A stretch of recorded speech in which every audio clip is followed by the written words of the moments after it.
Esta lección está versada sobre el capítulo 7 de 1 Corintios, donde el apóstol Pablo responde a las inquietudes de los corintios sobre el tema del matrimonio. Y el profesor Gates de la Universidad de Columbia dice, como se acepta generalmente, que hay un número de urgencias básicas en la vida. Primero, asegurar la comida cuando se tiene hambre. Segundo, beber cuando se tiene sed. Tercero, asegurar el aire cuando es difícil respirar. Cuarto, asegurar descanso cuando se está fatigado o enfermo. Y quinto, casarse cuando se ha despertado sexualmente. A continuación, vamos a tratar este delicado tema, pero quiero advertir que es completamente fundamentado en las Sagradas Escrituras. No se pretende hablar de ningún otro concepto ni ninguna otra idea, ni siquiera filosófica, sino más bien qué dice Dios o qué dice las Escrituras respecto a este tema de que cuando se ha despertado sexualmente, ¿no? Que es el último punto que es lo que vamos a tratar. Entonces, el concepto del paganismo, según vemos en 1 Corintios 7, el apóstol Pablo estaba recibiendo constantemente preguntas fuertes, complicadas, relacionadas con el sexo. Y todo, como habíamos dicho en alguna ocasión, la primera carta de Pablo a los Corintios está llena de respuestas a preguntas que le hicieron muy variadas, de las costumbres, las maneras, los derechos, y sobre el sexo también, el matrimonio. Y había cristianos en Corinto con muchas inquietudes, y entonces Pablo les responde en 1 Corintios 7, versículo 1, en cuanto a las cosas que me escribisteis. O sea, estos cristianos en Corinto que habían escrito a Pablo, haciéndole preguntas acerca del sexo y del matrimonio. En aquel tiempo Corinto era el centro de diversión del Imperio Romano. El paganismo era muy popular y había hecho de Corinto una ciudad de diversión. El templo se veía más o menos así. Al frente estaban los escalones que conducían a los pilares, y en el centro había un pasillo grande que guiaba al santuario. Ahí se veían imágenes de diferentes dioses, y es aquí donde practicaban la religión pagana. Más allá había un lugar para los sacerdotes y sacerdotisas, pero no eran nada sino prostitutos. Y a un lado del pasillo del templo, a la entrada, estaba un restaurante, y al otro lado del pasillo estaba una cantina. Los corintios tenían algunas ideas muy definidas acerca de qué consistía la salvación para ellos. Y ellos pensaban que practicando este tipo de cosas sumamente paganas, primeramente tomaban la salvación del paganismo, era un sistema de obras que definitivamente es muy familiar en todos los tiempos, que la gente piensa que haciendo buenas obras puedan salvarse, pero este es un caso extremo, absurdo inclusive. La salvación para ellos era hacer obras, pero obras completamente fuera de lo que es normal. Las personas daban grandes cantidades de dinero, consideraban valiosas fortunas como sus posesiones para darlas, como las sectas de hoy en día, inclusive algunas religiones. Uno de los problemas más grandes de los corintios creyentes, inclusive discutido en 1 Corintios 8:10, era el del restaurante. Era el único lugar en la ciudad donde podía alguien obtener un buen bistec. Todos los buenos lugares para comer en el mundo antiguo, y especialmente en Corinto, estaban en los restaurantes de los templos. El problema consistía en que la comida había sido ofrecida originalmente a los ídolos, y no obstante era la mejor comida disponible. Atravesando el pasillo frente al restaurante estaba la cantina en el templo, la cual representaba una segunda fase de la salvación por obras. Como ustedes ven, es un tema bastante complicado, inclusive cuesta trabajo completar la narración de lo que se practicaba en ese templo de los Corintios. Y definitivamente tú dices, ¿cómo es posible que haya esa mentalidad humana? Bueno, en cuanto a los niños, cuando estábamos hablando primeramente del divorcio, ¿no? En la clase pasada, hablábamos de las consecuencias del esposo y la esposa divorciados, pero ahora quiero que hablemos un poquito, aunque sea, sobre los niños. La esposa y el esposo tienen responsabilidades. En Efesios 5, 22 a 25, nos habla el Señor de cada uno tiene una responsabilidad, la esposa y el esposo. La esposa para sujetarse a su esposo que la ama, y el esposo está bajo responsabilidad de amar a su mujer. Bajo estas condiciones, los niños vienen al mundo en una situación estable, en la cual tienen a alguien que piense por ellos y les guíe. No es sino hasta cierta edad que un niño adquiere buen juicio. La tragedia del deweyismo de John Dewey, un psicólogo que se especializó en los niños, es que se les permita a los niños tomar decisiones que son capaces de tomar sabiamente. Ellos necesitan padres que puedan estabilizarlos en doctrina buena y sólida. Pero un niño pequeño no tiene capacidad más porque se mueve solo por las emociones, lo que le alegra, lo que le fastidia, lo que le aburre. O sea, no tiene una mentalidad de adulto como para que tome decisiones por sí mismo. En la vida militar, algunos jóvenes son incapaces de soportar la disciplina debido a la falta de ella en el hogar. Simplemente estos jóvenes no responden bien. Frecuentemente son relevados con un reporte de mala conducta, como ineptos para servir a su país. En la sociedad, esta incapacidad y debilidad continúa hasta que finalmente quebrantan la ley y son convictos. Hay algunos versículos fuertes acerca de la disciplina para los niños. Ustedes los leen en sus casas. Está Proverbios 13:24, Proverbios 19:18, Proverbios 20:30, Proverbios 22:6 y 15, y Proverbios 23, 14, 13 y 14, y Proverbios 29:15. A los niños no solo debe disciplinárseles y protegérseles, sino también debe enseñárseles lo que concierne a los valores morales. Gran parte de lo que ellos aprenderán respecto a esto lo aprenden antes de tener 9 años de edad.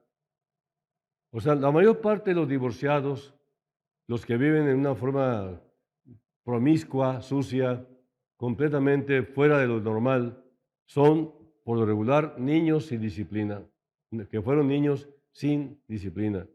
Inculquen a sus niños la palabra de Dios, empezando con los evangelios y siguiendo con todos los libros doctrinales. Esto les dará información que podrán usar para tomar decisiones más tarde, decisiones que serán buenas y no malas. Volviendo al punto de 1 Corintios 7, después de este paréntesis, dice el versículo 1, en cuanto a las cosas de que me escribisteis, bueno le sería al hombre no tocar mujer. El matrimonio es la frontera del sexo. Debemos tener fronteras, límites. ¿Pueden ustedes imaginarse un juego de fútbol sin fronteras, sin limitaciones? Entonces tendrían a los jugadores jugando entre la multitud y habría una tremenda confusión, un tremendo desorden. Las fronteras en el sexo eran desconocidas para los corintios en su tiempo. 1 Corintios 7:1 nos lo dice claramente. Pablo está aquí definiendo un punto de vista con el cual luchaban los corintios y no estaban de acuerdo en las predicaciones de Pablo cuando se trataba del matrimonio. Dice, con respecto a las cosas que me escribisteis, bueno le sería al hombre no tocar mujer. Esto no significa tocar en el sentido ordinario, como lo conocemos, sino significa encender un fuego en el sexo. Estas palabras causaron una verdadera conmoción en los corintios. En el versículo 2 dice, pero a causa, o sea, yo les recomiendo que no toquen mujer, le dice a los corintios, pero a causa de las fornicaciones, cada uno tenga su propia mujer y cada una tenga su propio marido. Así que tenemos en el versículo 2 las fronteras del sexo. Pero a causa de las fornicaciones, cada uno tenga su propia mujer y cada una tenga su propio marido, resaltando el punto de tener. Ahora, debido a las fornicaciones, ellos no las estaban evitando. Eran cristianos, sí, eran cristianos que habían regresado al templo pagano, no siempre, sino cuando venía la temporada apropiada. Ellos regresaban a los placeres del templo pagano. Era algo parecido al tiempo de Pascua. Como lo conocían, no era Pascua, sino algo parecido. Ellos adoraban a la diosa de la fertilidad llamada Cibele. Los conejos de Pascua son una continuación y la Pascua actualmente está todavía infiltrada con conceptos de paganismo. No quiero decir con esto que ustedes deben evitar o negarles a los niños pues un conejito o un huevo de Pascua de chocolate. Esa es otra cosa. Pero por esta razón, leemos en el versículo 2 que cada uno tenga su propia mujer. En otras palabras, que cada uno siga teniendo su propia mujer. Y asimismo, que cada una tenga su propio marido. Surge la pregunta, ¿qué de aquellos que eran solteros o aquellos que habían estado casados, aquellos que habían estado casados y ahora estaban solteros otra vez? O aquellos que estaban solteros y próximos a casarse. En el versículo 3, el apóstol Pablo añade, el marido cumpla con la mujer el deber conyugal y asimismo la mujer con el marido. La mujer no tiene potestad, no tiene poder sobre su propio cuerpo, sino el marido. Ni tampoco tiene el marido potestad sobre su propio cuerpo, sino la mujer. En el versículo 3 aquí se establecen las fronteras para el matrimonio. El marido cumpla con la mujer, su esposa, el deber conyugal. Y asimismo la mujer con su marido. En el versículo 4 añade Pablo, la mujer no tiene potestad, no tiene derecho o poder sobre su propio cuerpo, sino el marido. Ni tampoco tiene el marido potestad sobre su propio cuerpo, sino la mujer, ¿verdad? Viene siendo el versículo, a ver, creo que está equivocado, un segundito. En el 7, vamos a ver, 1 Corintios 7, versículo 4. Sí, el versículo 3 dice, el marido cumpla con la mujer el deber conyugal y asimismo la mujer con el marido. Y es en el versículo 4 donde dice, la mujer no tiene potestad sobre su propio cuerpo, sino el marido, ni tampoco tiene el marido potestad sobre su propio cuerpo, sino la mujer. Nada más quería corroborarlo, ¿verdad? Ok, aquí está claro, no hay demasiada complicación así como para no saber interpretar lo que dice aquí la palabra, ¿verdad? Pero Dios ha formado al hombre y a la mujer de tal manera que puedan desarrollar y desempeñar bien y perfectamente bien esta relación sexual o conyugal. Bueno, en el versículo 5 dice, no os neguéis el uno al otro, a no ser por algún tiempo de mutuo consentimiento, para ocuparos sosegadamente en la oración y volved a juntaros en uno, para que no os tiente Satanás a causa de vuestra incontinencia. Aquí en este versículo se nos dice claramente que no se deben negar el uno al otro, excepto por factores espirituales. Y entonces solo periódicamente, esto es, por razones espirituales, para emplear más tiempo en oración o en testificar. Pero no debe usarse como excusa para no cumplir su deber conyugal con su pareja. Aquí en 1 Corintios 7:3 el esposo inicia la acción. Leemos en el versículo 3 que el marido cumpla. Es lo mismo que en Efesios 5:25, que el marido ame. El marido es el que inicia todas las expresiones del amor. El fundamento para la familia y para el hogar es el amor del esposo, porque sin su actitud mental de amor, él no puede esperar respuesta del amor o de amor de la mujer, de su esposa. Por lo tanto, repito, el esposo es responsable por el matrimonio un 51%. Esta actitud mental está libre de celos, odio, envidia, compasión por sí mismo, egolatría, etc. Por eso, el sexo es para adultos, no para niños. Y por lo tanto, los hombres que son niños nunca pueden cumplir este principio.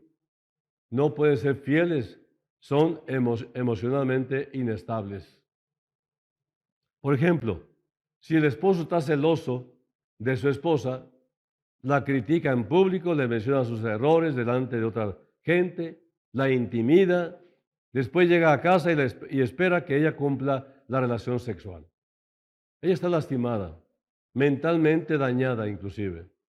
¿Cómo va a responder a lo que no fue más que un desarrollo de subajarla, como se dice, subestimarla? No, ella no está preparada mentalmente para una relación. Y esta es una distorsión del sexo. No hay actitud mental de amor. Este es el principio que nos muestra la palabra cumplir. El amor debe preceder al sexo y la felicidad en el amor precede a la felicidad sexual. La mujer es una persona y no solamente un cuerpo, una maquinaria. No es una máquina automática donde usted pone una moneda y espera obtener algo de ella. Y el esposo debe darse cuenta de que la mujer es una persona que debe ser amada, que debe ser acariciada día por día y diciéndole palabras hermosas que le alienten y le levanten su estima, y no una máquina que se atiende cuando se desea sexo. El marido cumpla con la mujer el deber conyugal, lo dice claramente el apóstol Pablo. Puesto que la mujer es una respondedora, responde, debe tener algo maravilloso a lo cual responder. Si no lo tiene, ella va a reaccionar en una de dos formas. Se volverá amargada y frustrada y empezará a sermonear a su marido o practicará alguna forma de escapismo, como algunas mujeres que van de casa en casa bebiendo café o tratan de entrar a algún club de mujeres oficinistas o empiezan a jugar bridge o póker o otra cosa. Quieren distraerse. Entre menos tiempo estén en la casa, mejor para ellas. Ahora, actualmente sucede con frecuencia, lo cual es aún peor, que simplemente se queden en casa y que se emborrachen por su dolor. Las bebidas alcohólicas son muy usadas actualmente por mujeres que en el matrimonio no tienen nada a lo cual responder. Usualmente son los niños quienes sufren por ello. El hombre demasiado ocupado, ese es un punto, un tópico aparte. Vamos a hablar del hombre demasiado ocupado. Y lo pongo entre comillas aquí en mi escrito. ¿Por qué? Porque es una exageración. Los hombres tienen muchas áreas de interés, de actividad. Pero cuando el hombre está demasiado ocupado para asistir a la iglesia, para tomar clases de la palabra de Dios o para tener tiempo devocional con la familia y demasiado ocupado para dar atención a su esposa y a sus niños, entonces es cuando surgen graves problemas. ¿No tienes tiempo? Tómalo para tu familia. Hay algo anormal en la manera de vivir de un hombre cuando éste tiene tiempo para todo, excepto para una de las cosas más preciosas que tiene, su esposa y su familia. Esto es lo que estamos tratando aquí en esta carta, en este capítulo de la carta de Pablo a los Corintios. El marido cumpla con la mujer el deber conyugal. Existe el peligro de una mala interpretación en este punto. Con frecuencia se toma esta frase como si significara simplemente la iniciación de la expresión del amor en la forma de sexo. Sin embargo, implica mucho más que eso. El cumplimiento del deber conyugal demanda una actitud mental de amor que se manifieste en la forma de conversar, comportarse, así como el aspecto sexual. A veces la conversación se trunca entre marido y mujer porque cada uno trae sus pendientes, ¿no? Y ya no ponen atención al diálogo. Y esto también es ofensivo. Muchas mujeres comprenderán lo que quiero decir con deber conyugal. Cuando digo que el deber conyugal debe incluir más que solo el cumplimiento del sexo, y entonces todas están familiarizadas con el hombre que manifieste interés y comprensión solo cuando se siente culpable de algo. Repentinamente las colma de regalos, el sentimiento de culpa los ahoga y no hayan cómo hacerle para poder aplacar un poco el fuego de la ira. Empiezan a llegar muchas flores, regalos, dulces, la ropa nueva para su esposa y la mujer empieza a sospechar que algo no anda bien porque no es normal ese comportamiento de su pareja, de su marido. Después de cuando él siente que ha desaparecido su complejo de culpabilidad, se acaban las atenciones, deja de hacer regalos, ya no hay flores, ya no hay comida, ya no hay ropa, ya no hay perfumes, porque ya se le aplacó el complejo de culpa o lo que traía como culpa.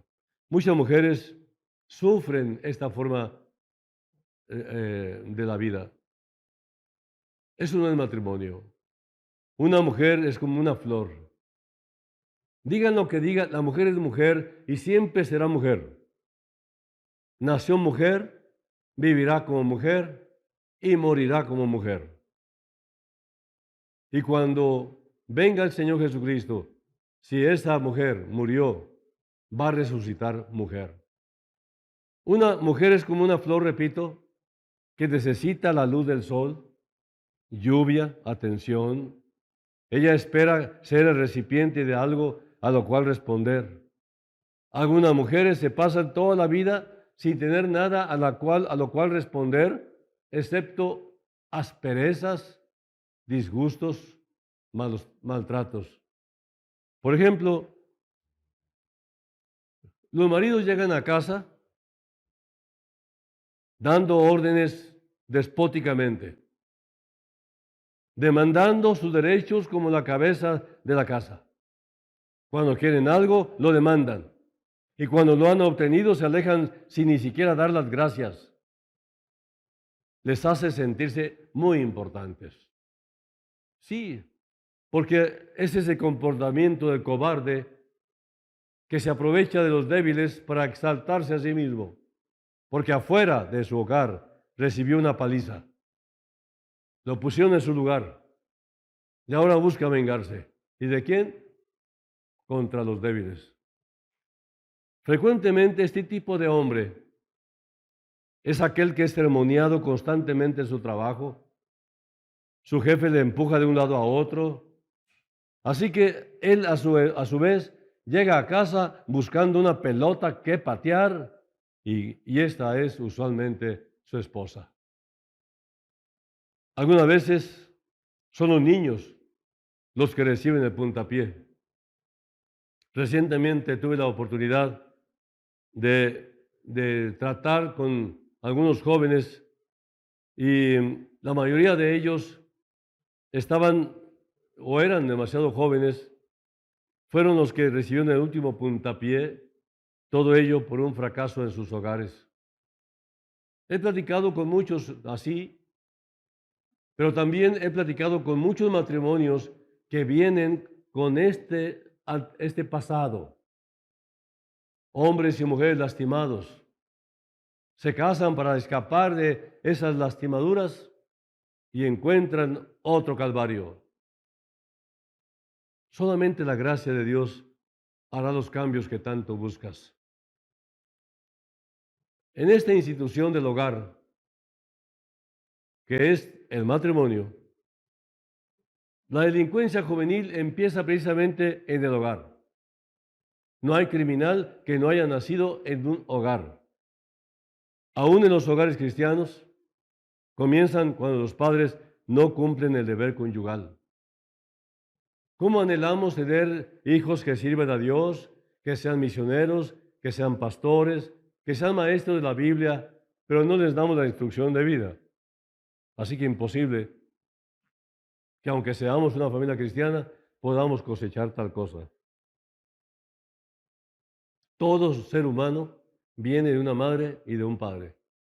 Y todos, algunos, la mayoría, mejor dicho, nacen en un hogar. Por lo tanto, ahí, en esa primera infancia, ¿de dónde les salió a ellos la mentalidad de escoger ser criminales, decidir ser asesinos o desviar su vida por otro rumbo? No, ellos no sabían nada de eso. Fueron ustedes, los padres de familia, los que los dieron una instrucción, ya sea hablada o testificada. El punto es que el niño ve tu persona, lo que tú haces, lo que tú decides, tus preferencias. El niño es un aprendiz de sus padres y no puede tomar decisiones hasta que madure. ¿Qué es lo que significa que el hombre es la cabeza del hogar? Significa que él es el responsable de iniciar el amor en el hogar. Él es responsable de iniciar la paz espiritual, la bendición, el gozo, la fuerza y la disciplina juntamente con todos los productos secundarios en el hogar. Su fracaso por parte del hombre para cumplir la responsabilidad de líder guía inevitablemente a dificultades en el hogar, desde crear una esposa frustrada o que le guste sermonear hasta problemas con los niños, cuyos problemas son por su culpa en aproximadamente el 95% de los casos. Por supuesto, hay excepciones. Debemos dar algo de responsabilidad también a los problemas de tipo psicológico. Están relacionados también problemas de neurosis. Pero el pasaje en cuestión no trata con esas excepciones normales. Ciertamente, si un hombre se casó con una mujer que tiene personalidad histérica, psicopática, berrinchuda, una mujer es incapaz de ninguna respuesta buena cuando está en estas condiciones. Entonces los problemas más resultantes no son por causa de él. Ahora vemos que se casó con una persona inadecuada. La clave de todo el problema, frecuentemente ignorada, es que el hombre que se casa debe iniciar el deber conyugal por el resto de su vida, no solamente en su actitud mental, sino también en sus hechos exteriores. Frecuentemente, las personas quieren ser líderes porque piensan en ello en términos de recibir aprobación y alabanza. Apela a la codicia y la mayoría de las personas quieren ser líderes sin tener ninguna responsabilidad. El liderato implica responsabilidad. Hace muchos años, alguien le preguntó a mi maestro de la Biblia, ¿cómo puedo ser yo un líder?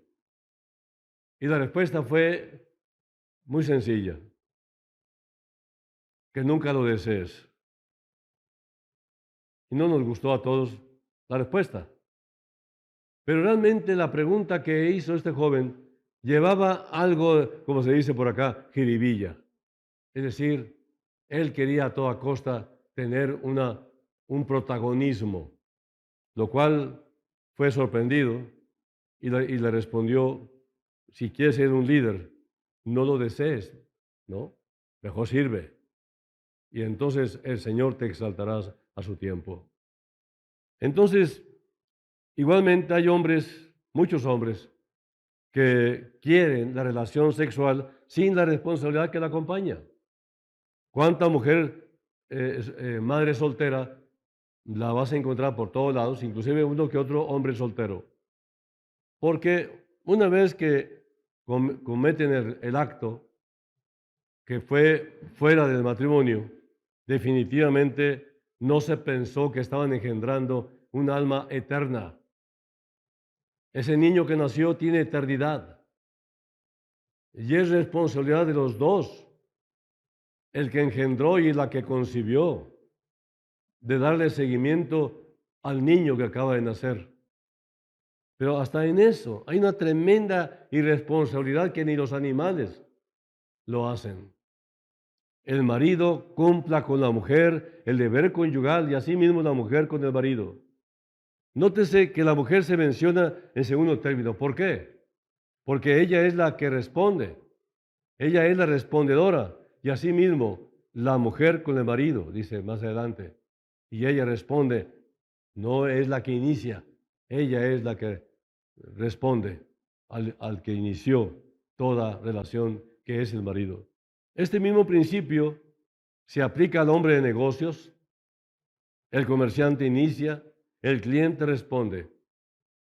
Cuando un hombre no invierte nada en su matrimonio, no recibirá nada a cambio. O lo que es peor, recibirá una reacción negativa. Algunos hombres necesitan aprender que lo que están sembrando en el hogar lo cosecharán en discordia marital. Tales hombres no comprenden a las mujeres, particularmente sus propias esposas, y sin embargo, de los dos sexos, la mujer es la más sencilla de comprender.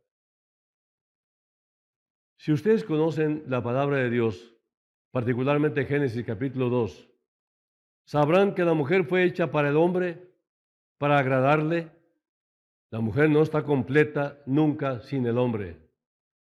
Un entendimiento doctrinal de la mujer muestra que ella es la menos compleja de los dos y se vuelve compleja únicamente cuando no tiene más que negativas a las cuales responder. A los hombres, y me dijo ahora, si ustedes quieren solo una ama de casa, pues ocupen una y páguenle un salario.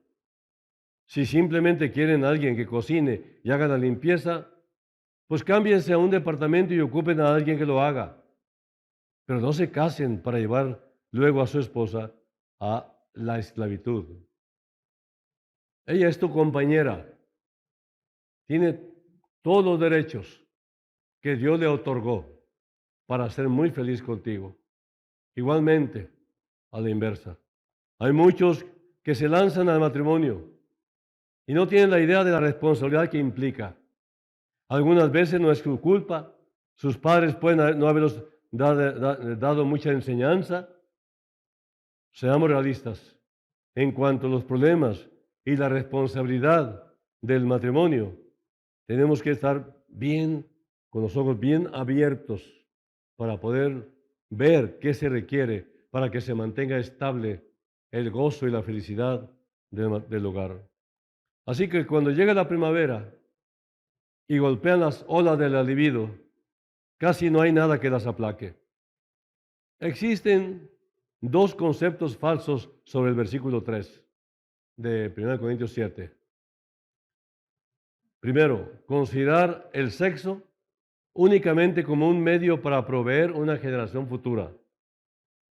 Y segundo, el concepto del ascetismo que atribuye espiritualidad al celibato. Son dos conceptos falsos. Ya lo explicaremos más adelante. Pero finalmente les digo, el sexo no es solamente para procreación, sino también para recreación y mantener unida a la pareja. La enseñanza de que el celibato, o sea, la falta de relaciones sexuales, implica espiritualidad, es una doctrina falsa, perpetuada por ciertas organizaciones religiosas que no tienen idea o no se dan cuenta de que alguien que es un líder espiritual debe tener su propio estado, su status quo. Por eso ha habido tanta promiscuidad en los conventos, en los lugares de esta índole. ¿Por qué? Porque los hombres que no tienen el don del celibato, o sea, de abstenerse sexualmente, tienen su propia explosión sexual y ahí dentro ellos lo efectúan de diferentes maneras, pero totalmente ilícito. Y simplemente por aparentar que están bajo el celibato. El hombre, para ser célibe, debe tener una condición física correcta que le permita casarse. No todos pueden hacerlo. O sea, nosotros debemos entender que no todos son llamados al matrimonio, aunque la mayoría debe casarse.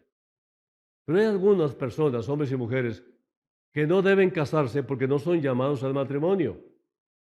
Ellos realmente son célibes y no hay que forzarlos a que hagan algo de lo cual no son llamados. Así que yo les digo una cosa finalmente. En 1 Corintios 7, 4 y 5 dice, la mujer no tiene potestad sobre su propio cuerpo, sino el marido, ni tampoco el marido tiene potestad sobre su propio cuerpo, sino la mujer. Esa es una respuesta mutua en el matrimonio. De acuerdo a Efesios 5, 22 a 25, el amor del esposo debe ser predominantemente agresivo y protector. Agresivo en el sentido de tomar la iniciativa. El amor de la esposa debe ser una respuesta a la actitud amorosa del esposo, desde el punto de vista de la anatomía humana, desde luego. Y este principio bíblico se afirma ahora en el versículo 4. El hombre da, la mujer recibe. Ahora bien, síbanse notar que no tiene poder. Significa tener autoridad con propósito de dar bendición al cuerpo. Leemos aquí que la mujer no tiene poder sobre su propio cuerpo, o sea, potestad, porque ella es una respondedora a su esposo. Y asimismo el marido no tiene poder, no tiene potestad sobre su propio cuerpo, porque él debe ser un contrarrespondedor. El cuerpo de un cónyuge pertenece legítimamente al otro. Por lo tanto, no hay lugar para una motivación egoísta. No es el caso tratar de obtener cuanto puedan, sino más bien de dar cada uno al otro todo el amor y la dulzura que poseen. La razón humana, toda la humanidad no fue diseñada nunca de la misma manera que los animales, por lo cual el hombre recibe satisfacción y la mujer vive en frustración constante si no está satisfecha. Es verdad que los hombres tienen olas de libido más frecuentes. El profesor Gates dice que una de las más grandes urgencias de la vida es casarse cuando se ha excitado sexualmente. Sin embargo, todo el concepto de la doctrina de la Biblia es antitético, es decir, opuesto a este énfasis. Es cierto que los hombres tienen ola de libido, pero es puro instinto animal obrar sobre la premisa de que cuando uno es golpeado por una ola de libido, lo único importante es buscar descanso. Mira, más bien lo que el Señor pretendía decir aquí era, o dijo, mejor dicho, era que el sexo fuese meramente una expresión del más grande concepto del amor. El concepto total del matrimonio es que hay una serie constante de respuestas y contrarrespuestas diariamente, momento a momento, de manera que esto viene a ser inevitablemente parte de la expresión de algo muy maravilloso y significativo. Y esto es lo que enseña realmente el versículo 4. Un hombre viene a estar completo porque la mujer lo completa, enfatizando así su completa feminidad. Y entonces el versículo 5 de 1 Corintios 7, por supuesto, dice, no os neguéis el uno al otro. Quiere decir, dejad de negaros el uno al otro. El contexto se refiere a la relación sexual en el verdadero concepto bíblico, pero el concepto verdadero incluye también la actitud mental, la cual precede a la acción de respuesta y contrarrespuesta, y cubre estos periodos de tiempo aparte de las olas del libido, como ocurre en la vida. Se refiere a las ocupaciones maravillosas en la vida, el compañerismo, la esposa sirviendo al esposo en su hogar, el esposo sirviendo a la esposa en el trabajo, en la oficina. Es una armonía constante, no basada en una urgencia sexual, no en meramente un impulso. Es tu compañera, es tu compañero de todos los días hasta que la muerte los separe. No es de extrañarse que esto fuera tan revolucionario para la mente de los corintios. Ellos consideraban la fornicación como una actividad basada en una urgencia, la cual les era proporcionada bajo el dominio de la religión pagana. No os neguéis el uno al otro, a no ser por algún tiempo de mutuo consentimiento. La frase a no ser significa que esta es la única excepción espiritual. Los dos deben estar de acuerdo, a no ser por algún tiempo de mutuo consentimiento. Así lo dice. La palabra tiempo indica que este no debe ser demasiado, ni demasiado corto, ni demasiado largo. Dice, para ocuparos sosegadamente, para que se ocupen sosegadamente en la oración.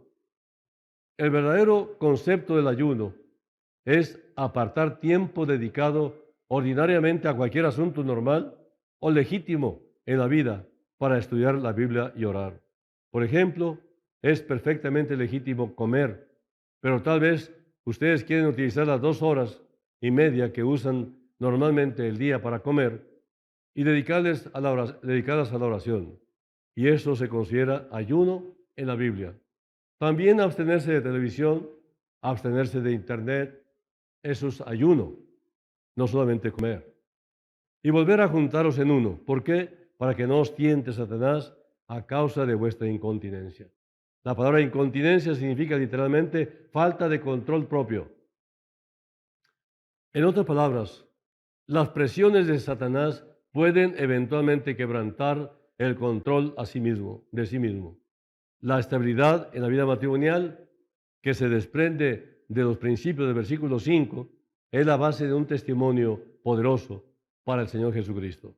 Donde existe la tranquilidad doméstica, y es muy raro actualmente, el incrédulo está listo a notarlo y por lo tanto presenta una oportunidad maravillosa para presentar el Evangelio. Y por otra parte, la declaración del Evangelio es neutralizada cuando no existe esa armonía. Bueno, hasta aquí la primera parte de la carta a los Corintios, capítulo 7. Aquí el punto es entender que no estaríamos explicando tan detalladamente estas cosas que estamos hablando, si no fuera porque estamos viendo la tremenda necesidad que el mundo tiene de una explicación, de una dirección divina referente a lo que está sucediendo en los hogares. Y quiero cerrar este mensaje con algo que encontré en un libro y me pareció muy interesante. Y no, me parece que no es cristiano, la persona no es cristiana, me parece, pero me pareció interesante lo que dice. Dice, el libro se llama Nadie nace en un cuerpo equivocado. Dice, se hace muy raro tener que explicar lo que viene a continuación.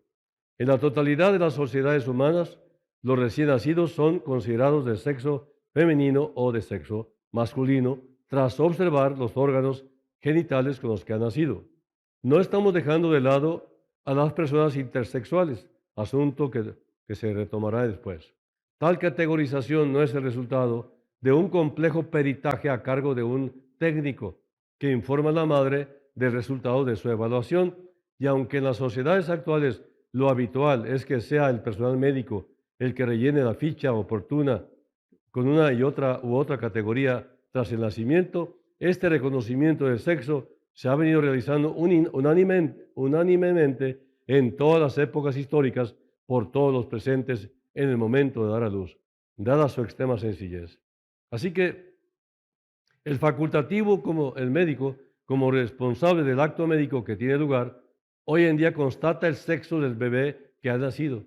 No se le asigna como si fuera algo que el bebé no tuviera hasta que el médico se le otorga. El sexo se asigna al nacer tanto como la fecha o la ciudad de nacimiento. Los médicos no escuchan lo que digan las hadas o sus emociones o los pensamientos, no.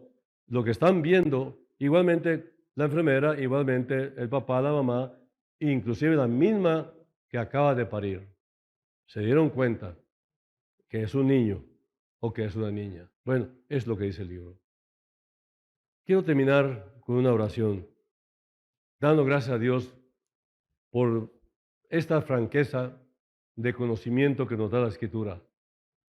Realmente, a veces nos da pena de hablar de estos temas, pero como estamos viviendo ya un ambiente muy sexualizado, necesitamos ser claros y directos sobre este punto, porque nos ganan la batalla la juventud que viene arrasando con muchos conceptos equivocados recibidos desde su escuela, donde ahí hay una mixtura de conocimientos, inclusive filosóficos, de los maestros ateos. Yo doy gracias a Dios por las escuelas cristianas. Espero de Dios que no se desanimen, que sigan adelante, porque la respuesta vendrá más adelante. Si tú eres una persona que apenas oíste que en la Biblia se habla de este tema, quiero decirte que si alguien se interesa de este tema es Dios mismo. Y Dios quiere que hagas las cosas correctas. ¿Con qué finalidad? Para que seas feliz. Eso es todo lo que Dios quiere, que seas feliz. No está buscando otra cosa.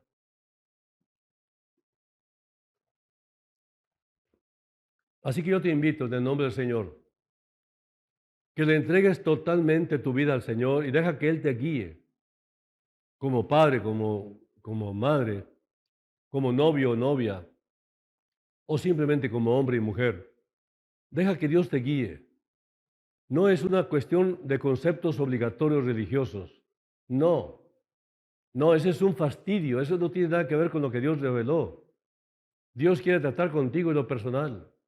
Y la única forma es que le entregues tu vida, y una vida rendida tiene poder. Y esto es lo que yo te recomiendo. Permíteme orar. Señor, gracias por este tiempo de estudio. Gracias por esta franqueza con la que nos hablas. Dirige nuestros pensamientos hacia la verdad. Guárdanos de todo concepto equivocado que el mundo ofrece. Sabemos que hay persecución contra la verdad y cada día se va a agravar más. Pero los que esperan en ti tendrán nuevas fuerzas. Y es lo que tú nos has prometido, Señor. Danos fuerzas. En ti esperamos todo el día. Y quiero que repare los matrimonios dañados, aquellos que están con graves dificultades, aquellos jóvenes que cometieron graves errores. Te ruego, Padre, que todo esto sea lavado por la sangre del Cordero de Dios que quita el pecado del mundo, que es Cristo Jesús. Ayúdanos a creer y a abrir su corazón para ti. En el nombre de Cristo te lo pido. Amén. Muchas gracias. Nos vemos la próxima con el favor de Dios.